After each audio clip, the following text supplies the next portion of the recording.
Good morning, everyone, and a warm welcome to you all, our listeners here in the United States, in Africa, and around the world. I'm Aloysius Uche Odu, Director of the Africa Growth Initiative here at the Brookings Institution in Washington, D.C. By now, we all are too familiar with the rising cases and death numbers around the world, and the devastation that this disease is causing families who have lost loved ones. Beyond these massive losses, COVID-19 is also devastating economies and wreaking havoc on the financial health of many of our countries. What we desperately need right now in the world is global solidarity to avert human tragedy. Instead, we are witnessing the emergence of a two-track world. On the one hand, the rich and vaccinated. On the other hand, the poor and unvaccinated. Already, Africa is being left behind. Of its 1.3 billion people, less than 2% have been fully vaccinated. Meanwhile, in the rich world, the debate is about booster shots. That's a recipe for disaster, a dangerous world for the rich and poor in view of the rapid emergence of variants. Thankfully, some of the smartest people on the planet are working diligently to address this issue, creating life-saving medicines and vaccines as well. With these considerable technological advancements, we are fighting back. But how long will our achievements last?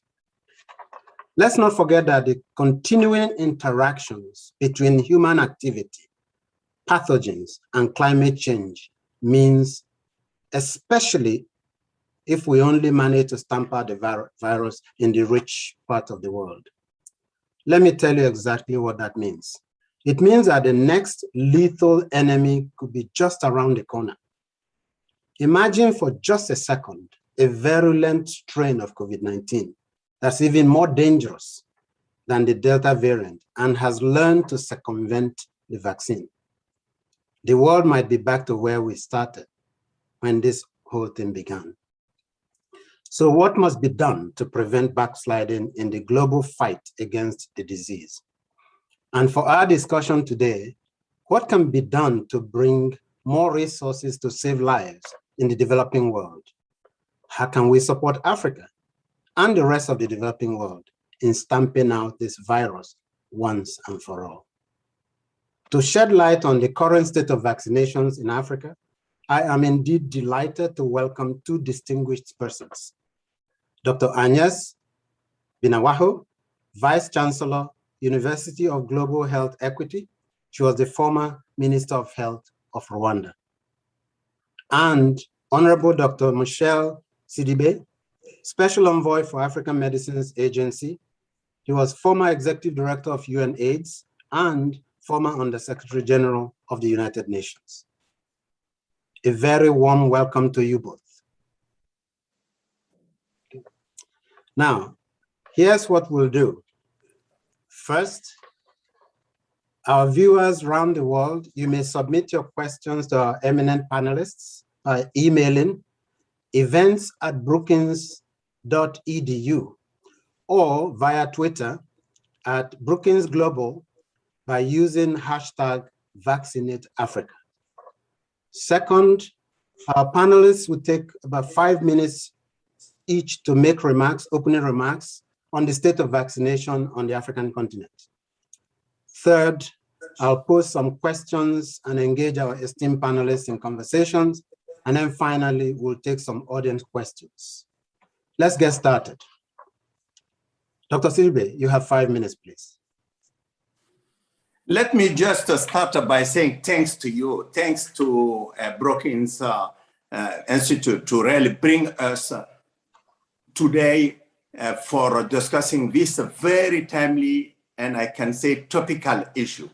And I'm so pleased to be in this panel with my sister Agnes. I think you could not get better than Agnes to challenge you and to challenge us. But I want just to add one thing before starting, if you allow me. Sure. You mentioned that I've been executive director, I am envoy, I am undersecretary general, but the most important part is Minister of Health and Social Affairs in Mali. I think being a minister changed completely your perspective. Yeah. When you're in the global level and you're working to try to bring visions, you don't realize how much sometimes you're disconnected from the reality in the ground. So this 14 months Minister of Health and Social Affairs in Mali have been a gift for me. So I want to mention that. But you know, your issues is a very important one because we are facing unprecedented global health crisis with an acceptable level of inequity you were mentioning that is spreading suffering from my point of view and disrupting people's lives in our continent. But you know, this crisis is much more than a health crisis. It is a political crisis, economic and social crisis. It is indeed, I will say, a human security crisis.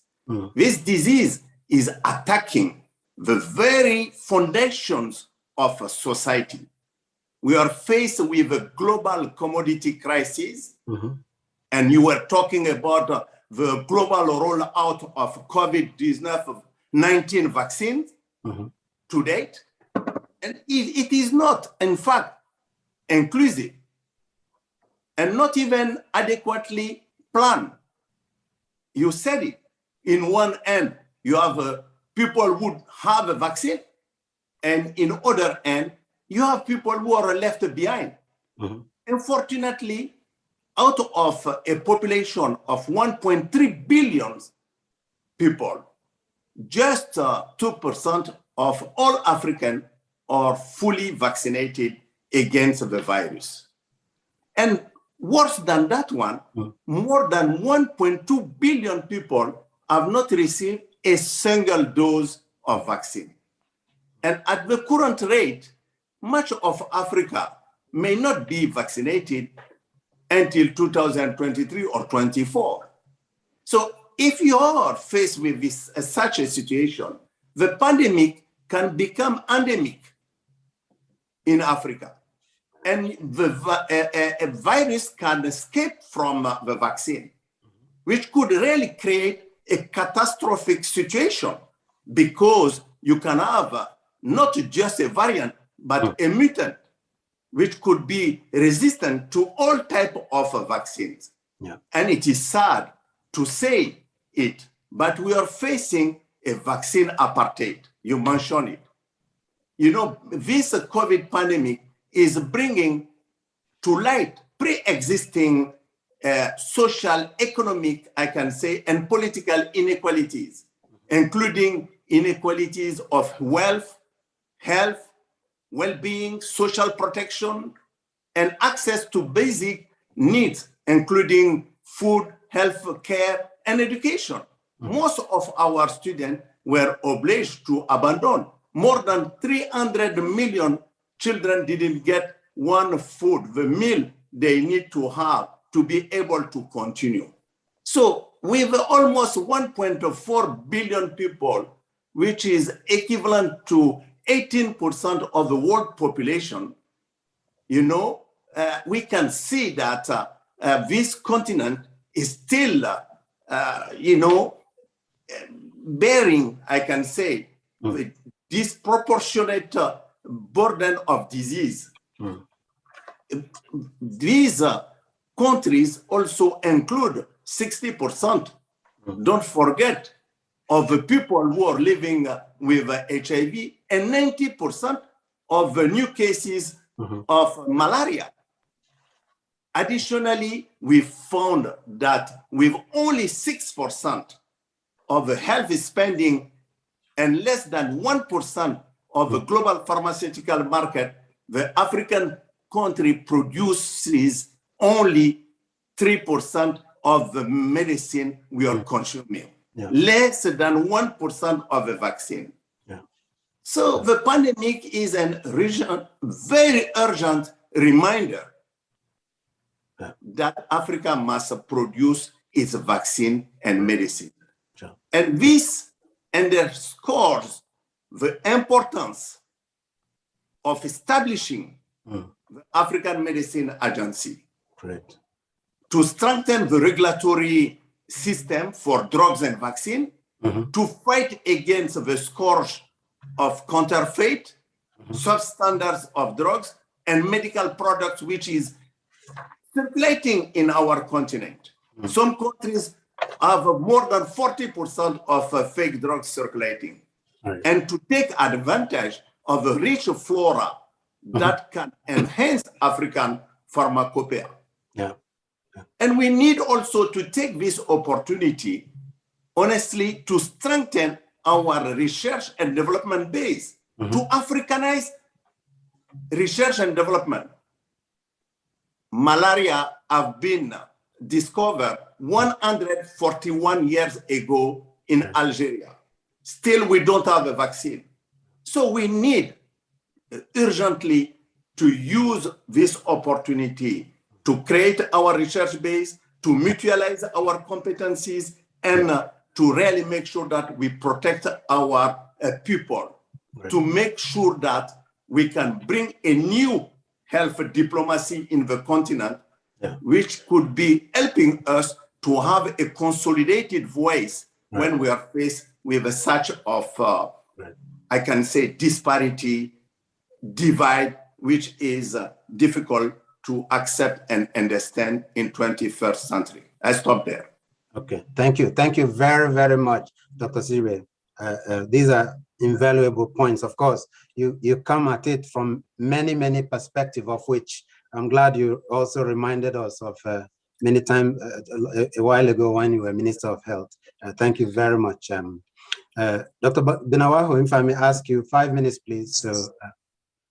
So thank you. Good morning, good afternoon, or good evening, whatever place you are in the world, because I think this is really a global discussion that is needed. It's my pleasure to have joined you, my friends and panelists, Michel Sidibe and also Alois. It's great. But the subject that we are discussing now is a very sad one. Both of you have talked about it. The risk of this attitude of the Western world, and also the time for Africa to wake up and take its destiny in its hand. What I want to point out is also, this is a reminder that COVID-19 has created zero inequality. It has just exacerbated the inequality that were there before. Nothing is new. And it was there. It's just that we were surviving and not to dramatize them. But now that it's a question of life and death, we are standing. Let's say that Africa has fully vaccinated only 3% of its population, slightly above 3%. Europe, America have around 50%, respectively. Between 45 and a little bit above 40. So this difference gap, when all the majority of the rich countries has joined COVAX, what was an initiative of WHO, of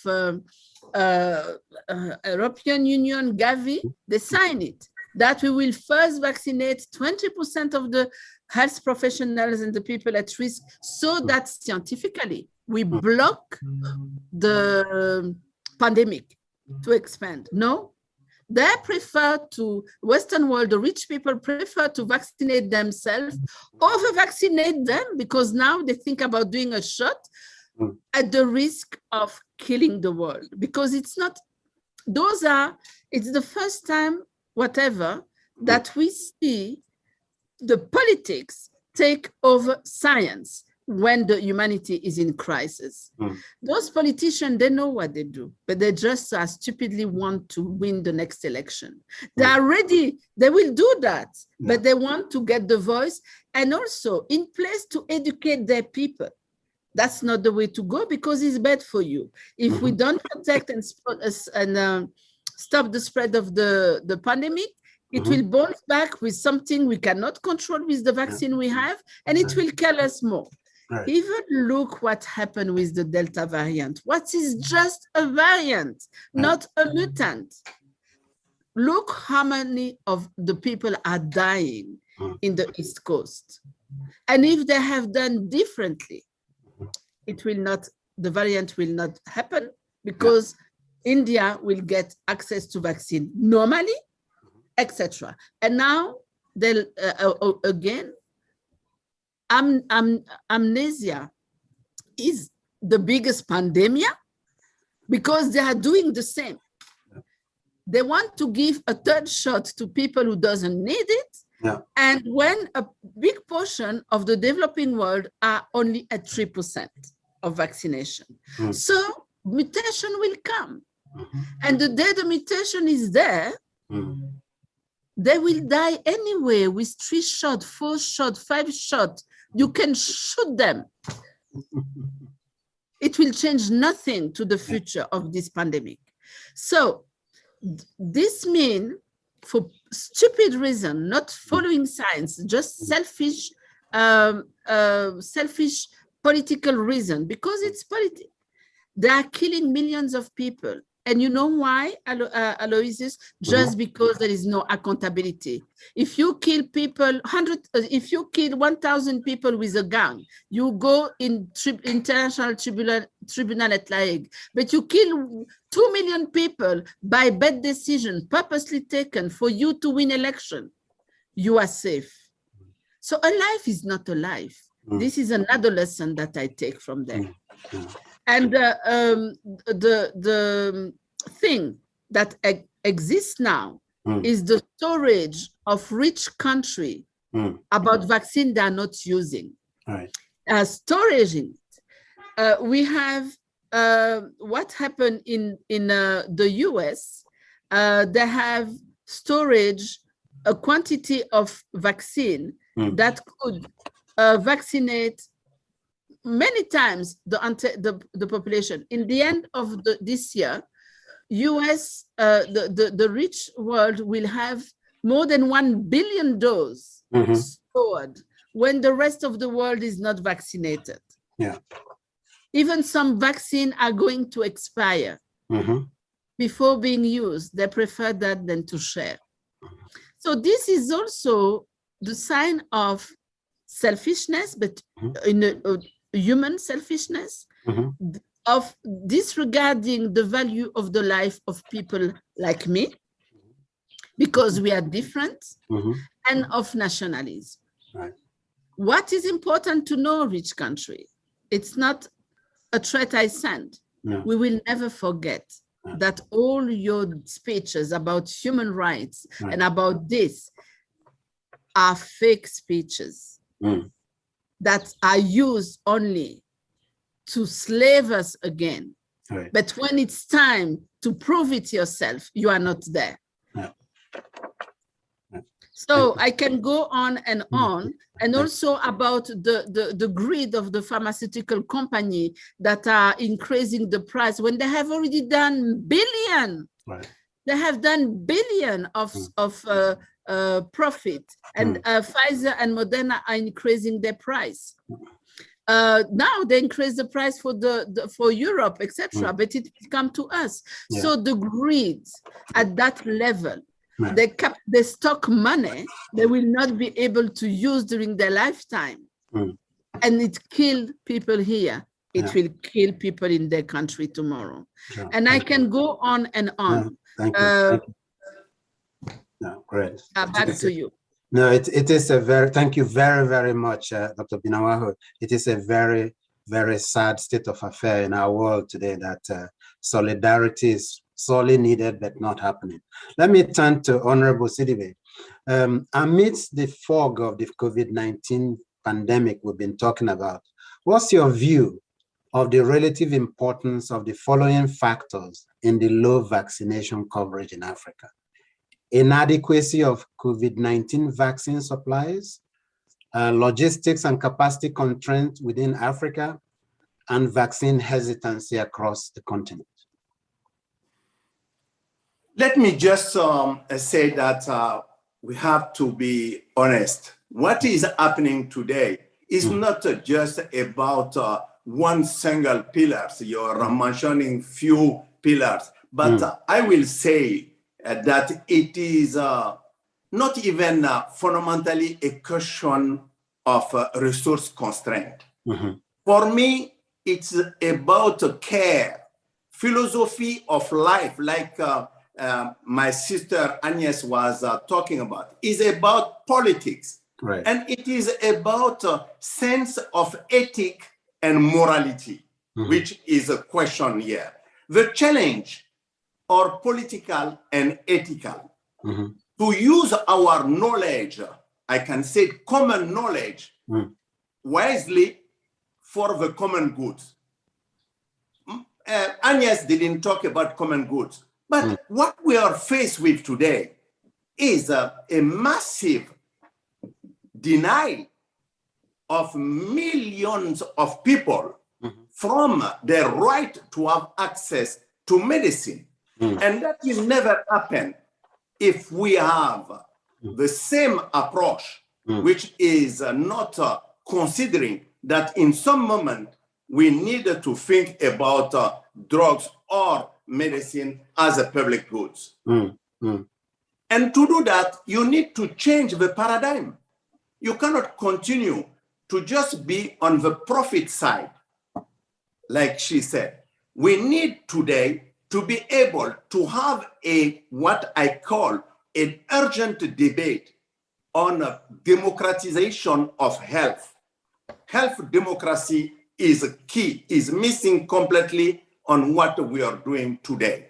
And that, if you can talk about, of course, a lack of supply, a lack of capacity, lack of all of that. But she was just saying, I can confess that by end of I can say by end of September, you will have almost 500 million doses.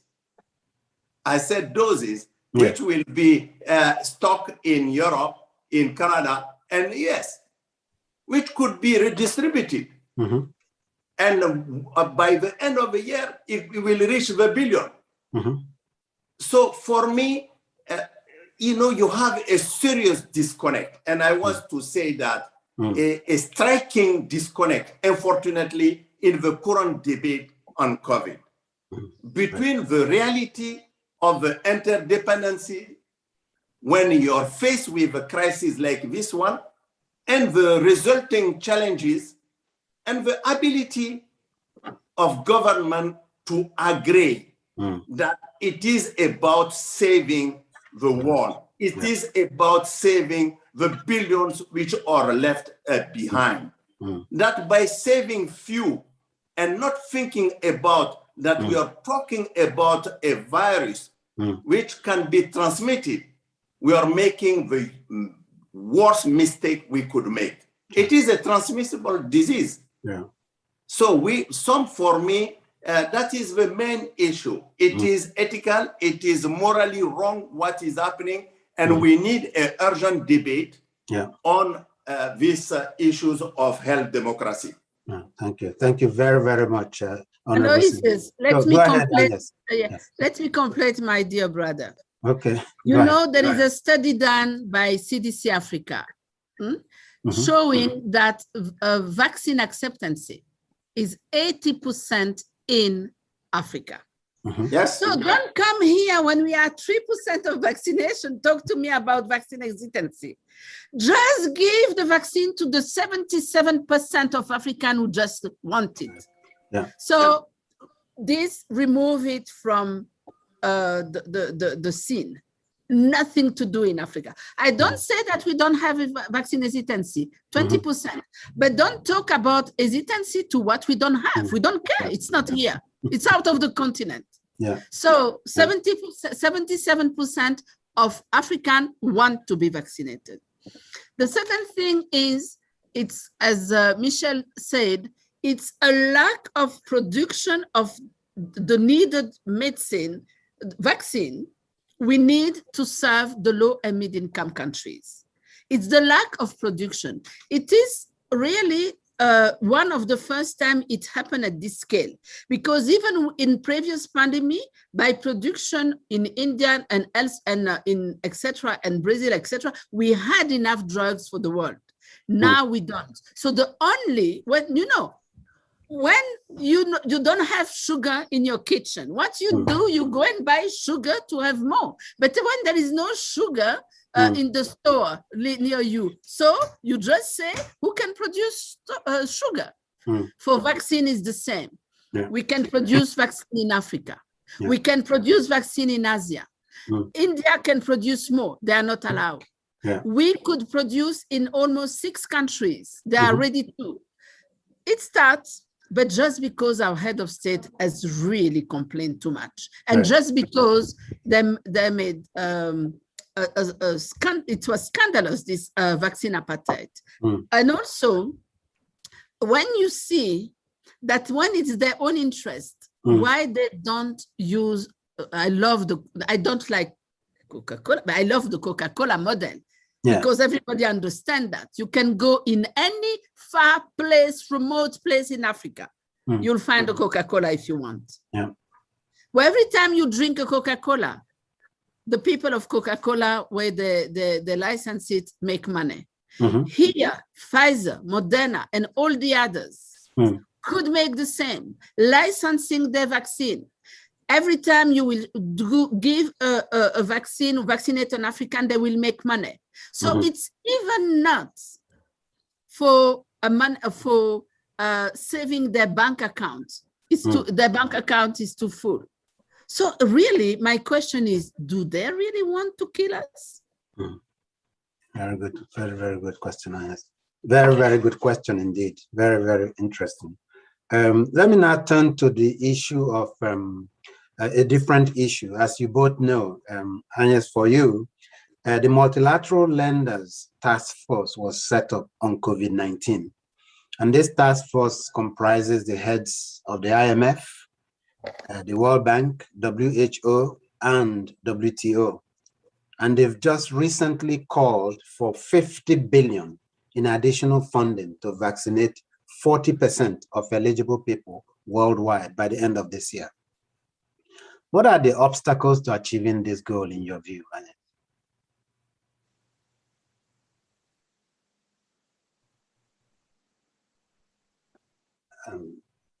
Honorable Sidibe, same question to you. I think we may have, yeah, go ahead.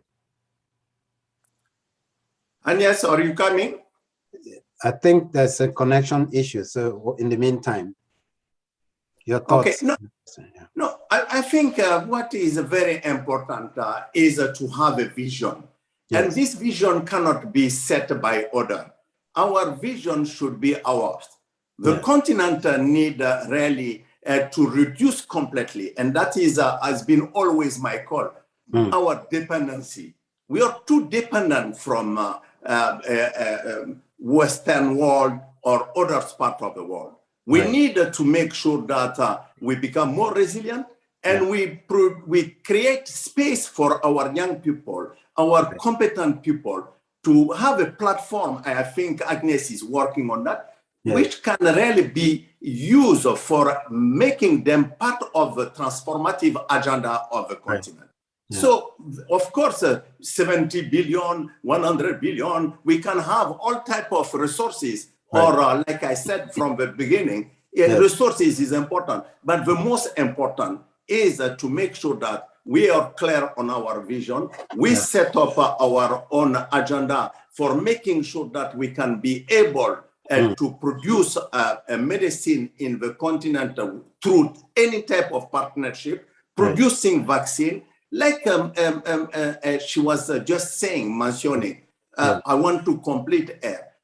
Of course, India was 70% of a producer of vaccine for COVAX. But when India was hit by Delta, India moved from net exporter of vaccine to net importer of vaccine.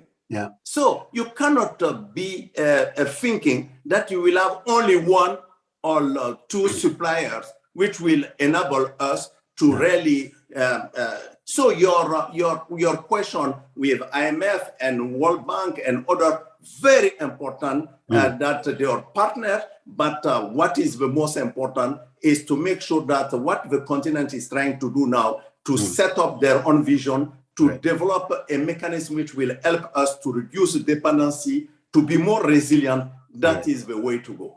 No, thank you. Thank you very, very much. Before we turn to Agnes in a minute, thank you. Welcome back. To our audience and viewers around the world, again, a reminder, do submit your questions if you have any by emailing events@brookings.edu or via Twitter @BrookingsGlobal by using the hashtag #VaccinateAfrica. Let me turn to, this time, Dr. Binawaho. The Economist Intelligence Unit in London issued a report recently, as you know, and it estimates that GDP losses will be 2.3 trillions. Yeah, even 3 trillions. Yes. In 22-25 due to delayed vaccinations. This is a staggering number. It's actually equivalent to the GDP of a country like France. They also estimate that delayed vaccination will cost Africa 3% of our continent's GDP during the same period. What can be done to minimize these huge losses, in your view? Let's come back to what we were saying before. Yes. We need to come together and decide to go our way. Yeah. Because the way the world wants us to go now is a death sentence. If we survive the pandemic, we will die economically. If we don't die economically, we'll die in another way. Yeah. So I believe that how to reduce this is to develop our own capacity to go our own way. Yeah. And do what CDC Africa and African Union is doing very seriously now to really try to say those are the needs of Africa. This is what we have to fulfill it. Normally, the dependency to Africa, of Africa to the Western world dates from 400 years. It starts with slavery, continue with colonialism.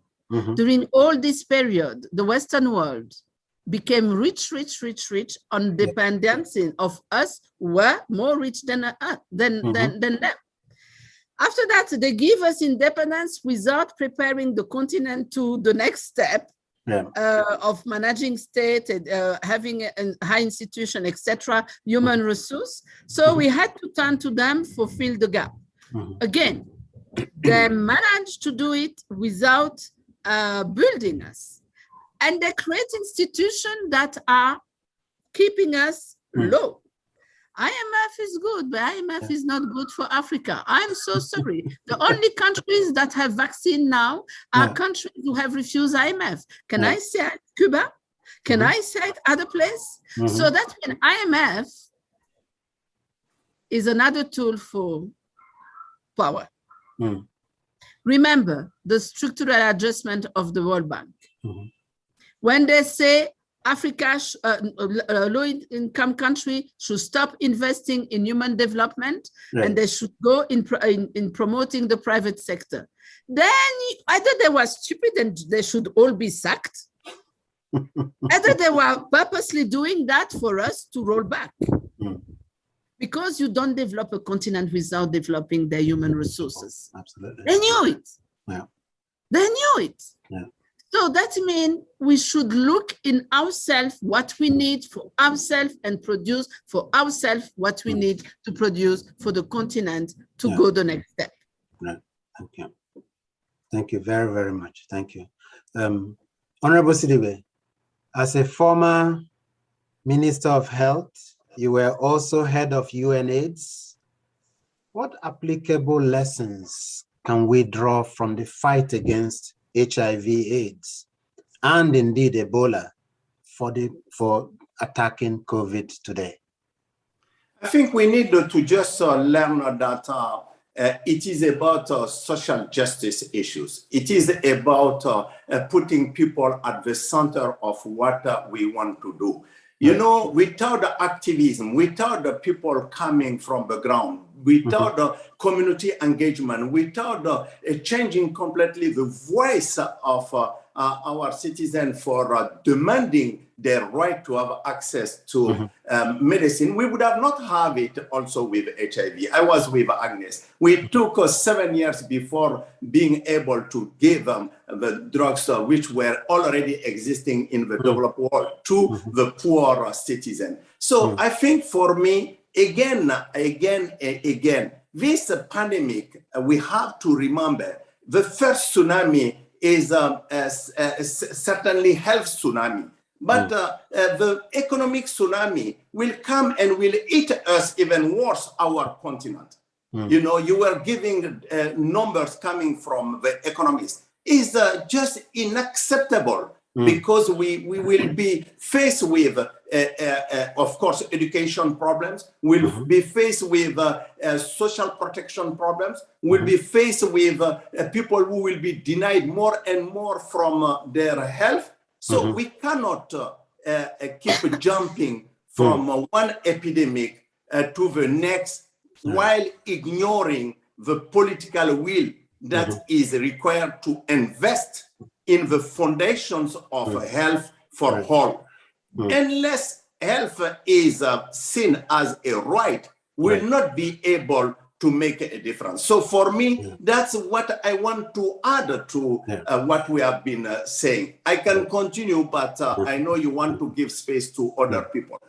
Thank you. Thank you very much. And can I add something to? Absolutely. I was just going to turn to you. You know what? You will remember at the beginning when the Global Fund was created and PEPFAR was about to be created, and when some very relevant, intelligent people, well educated from Harvard, Stanford, and I don't know which Ivy League that give people in the world that I wonder for doing what, said, don't give them IOVs. They will never take it properly because they don't know what time is. So the lesson I take from there, don't listen to others, go for your needs.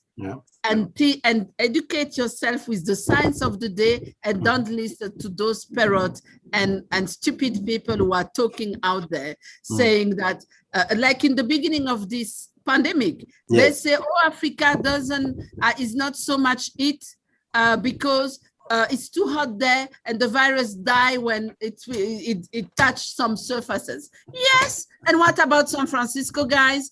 Oh, it's because they are malnourished. Yes, normally it makes you more vulnerable. And after that is because they accept one thing, that we have closed our airport, that we have do lockdown, that we have do social distancing. And that countries have done it, meaning that simply African were following the science under the leadership of CDC Africa. So, but that, no, we are Black, we cannot be intelligent, you know? So for me, it's the same debate. Yesterday, it was HIV. In the middle, it was HPV and cancer. Today, it's COVID. Very good. Thank you. Thank you very, very much. Let me now turn to some of our audience questions. We do have a couple of questions from the audience. There is one from Heidi Bowie, an academic, and she asks, do you think the increase in drone technology can be used to reach more African nations? Dr. Binaiwa, this is very much up your street. Of course, yes, but a drone to reach, you know, a drone have a limited. Yes. Drone is good inside a nation to do something. But also, what do you want to put in those drones? First, let us manufacture vaccines, so we will drone them, no problem. Yeah, great, thank you. We are doing now. Yeah, okay. So it can help programs, but it will not, the drone are not coming with a package with the vaccine. We need to create the vaccine. First, yeah, absolutely. Thank you. There's another question from Jeff Felice from Set Nexus, who asks, what impact will booster shots in developed countries have on vaccination in Africa? Honorable Sidibe.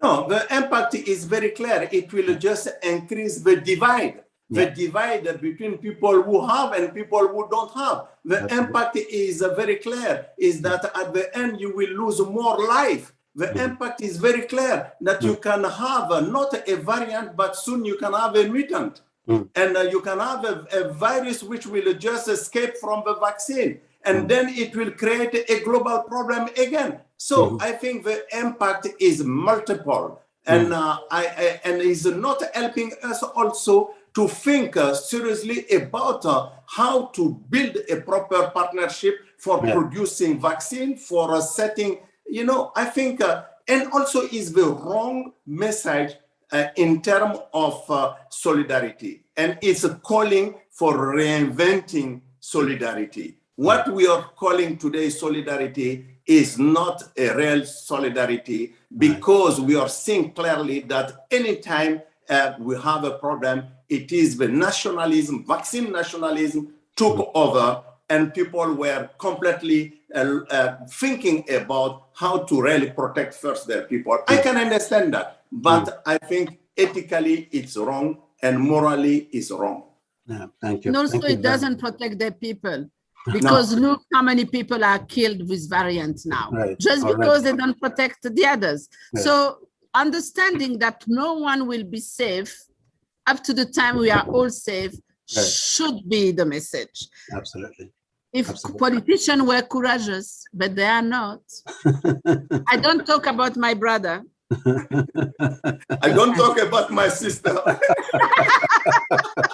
Thank you. Thank you both very much. I think we all need the courage really to act. And the allusion to the Africa CDC and what's happening on the continent is really fascinating, because at a time when the world is really splintering and globalization is under threat, it is good to see the momentum on the continent towards solidarity and integration. I think it's you're absolutely right. Let's take a few more questions. There's one from Ophelia Weeks from the Madam Ellen Johnson Sirleaf Presidential Center for Women and Development. And Ophelia asks, can you explain the seemingly lower incidence of the COVID-19 Delta variant in West Africa compared to other regions of our continent? Dr. Sidibe? Yes, I think you can have many reasons to that one. I personally feel never underestimate the lesson learned from HIV/AIDS, never underestimate the lesson learned from Ebola, never underestimate the capacity we had to really reinforce the interface with community, because the community approach has been very helpful. And also the approach which Agnes was mentioning, I think we took a right decision at the right moment, which has been very important. And and we didn't try to do exactly like what was happening in Europe. We didn't completely locked down and block all our population, because we knew that almost 90% of the people are living from informal services. But more than that one, what I want to say, you have to know also that we have a huge population of young people. And the variant we had were certainly more aggressive against the people, older people. If you take our case, 80% of our people are below 50 years old. So in many cases, they were asymptomatic. But in a developed world, it's the opposite. They have 80% above 50. So with a lot of comorbidities. So I personally feel that is one other reason. The second reason I will add, or third or fourth, is also the density issues. I think in West Africa, we don't have a huge density of population. So people were, the transmission cycle, I think, were certainly not so fast than in a situation where you have a huge, dense population. But it should not be explaining our success story. Our success story is a leadership, is a combination of lessons learned, is the capacity of our people to be reactive at the right time and learn from what was happening from the north.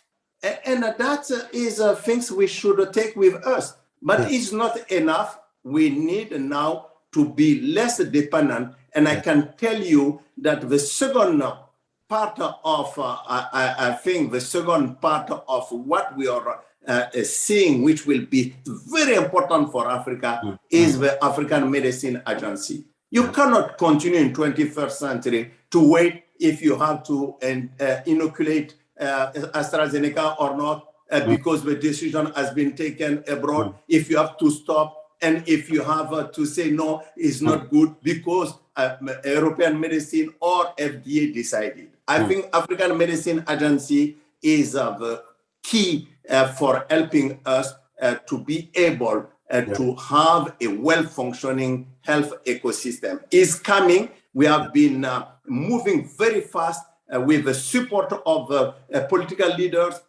We were thinking that it will take us 1 year to have 15 ratification. We did it in less than 3 months. And I think when this agency will be established, it will change a lot.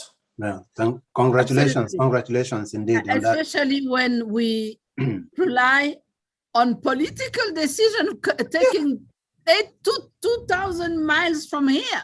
Yeah. And that sometime I ask myself, if the objective is not to harm our economy so that they can remain stronger. Right.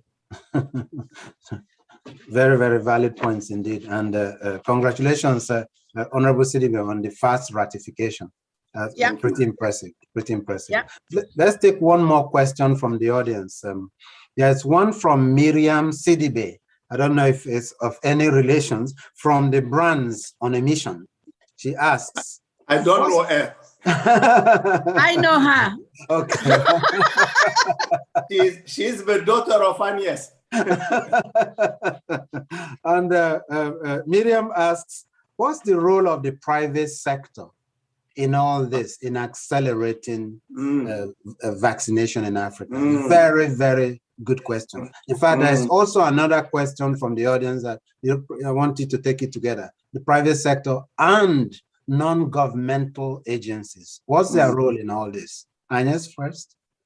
So the private sector has done a great job, you know. They have started with Ebola. Yes. Because I want to remind that Ebola was killing us, and before Ebola entered in Spain and in US, the Western world was not concerned. So African Union is the first to have moved. Yeah. And the private sector has mobilized money, give donation, and empowered the scientific community to act. Here, we have a lot of hope in them, that they will understand that investing in medical production is a good business when you are unsure of the market.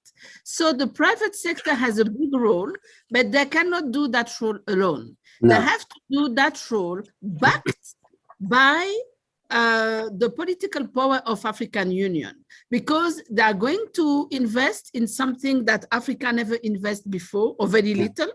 Yeah. And they need to have some guarantee, etc. They need also to have the advice of the African scientists, how to do that, and why to do that, and what to do first. And I'm very optimistic that with the committee that has been set by African Union, you know, there is a committee for response to COVID. There is a committee for mobilizing money for COVID. There is a committee to mobilize knowledge on COVID. Right. There is a committee to assure that there is a gender consideration in the response to COVID.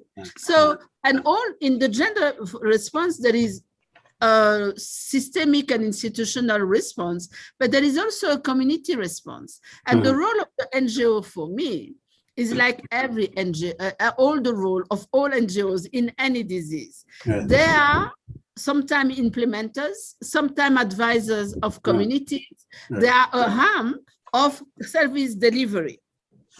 And they are a arm also on echoing the scientific reality. and we can see how harmful they can be in countries like US. Very good. Thank you. When they spend time saying that vaccines are done with subtract of placentum, of abortion, etc. Those are people in the non-governmental organization. They are not the government to say that. Yes. So non-governmental organization doesn't give you a label that you are good, but they are doing good things when they are good. Very good. Excellent. Thank you very, very much. Honorable Sidibe, any thoughts on that as well? Private sector role and NGOs in the challenge we face on our continent. I think Agnes addressed it very well, but I want just to say that is a critical question. This question is very important. We didn't spend enough time on it. You cannot be in the future thinking that the state will be having its normative function and trying to transform to make sure that space can be there for making sure that equity can be there, fighting inequality, positioning our agenda, and not having the capacity of the private sector to tap in and to bring innovation. Because today, innovation is not anymore being produced by state. Innovation is produced outside of state. So if you don't have a new partnership, which will change the nature of the paradigm of operating of private sector today, to think about a private sector in the continent for social transformation, we will not make it. And the NGOs and communities, I think for me, they are key when they are playing their role of, setting accountability for all of us, making sure that we can be able to create demand, changing completely the space where we are evolving. So I think that is very important because, Agnes probably would have talked about it better than I do. Let us not forget that out of pocket for expenditure, health expenditure out of pocket is the highest in the world in Africa. The medicine is the most costly in the world. Some countries today, people are paying almost 30 to 35% of their health for their health cost out of their pocket. So which is pushing a lot of our people in poverty. So we need to really have a bridge with private sector, thinking about a paradigm where they become working for social change. Thank you. Thank you very much to you both. I think one last question before we finish. This basically captures the very essence of what we've been talking about, and I just wanted your quick reaction because our sister, the WHO director, Moeti, WHO Africa director, announced just recently, you may have read it already, that Africa will receive 25% fewer doses than originally anticipated through the COVAX. And COVAX also has announced that they were lowering their delivery goal below 2 billion. I just wondered very quickly, your quick reactions to a news like that that's just coming through. So what I can say is that I'm not surprised at all. Because of the storage and the hoarding and the nationalism and the carelessness of the Western world that are going to have 1 billion doses stored for doing nothing. And also by that's one. So they have still what was supposed to go in COVAX. Second, they had committed to support COVAX financially, and they don't. So those two ways make that COVAX is not going to work. And we have all seen that the COVAX will not keep its promises for financial reason and for the supply reason, because the supply has gone in the storage of the Western world. Thank you. Thank you very much. Honorable Sidibe, any quick reaction to the new news?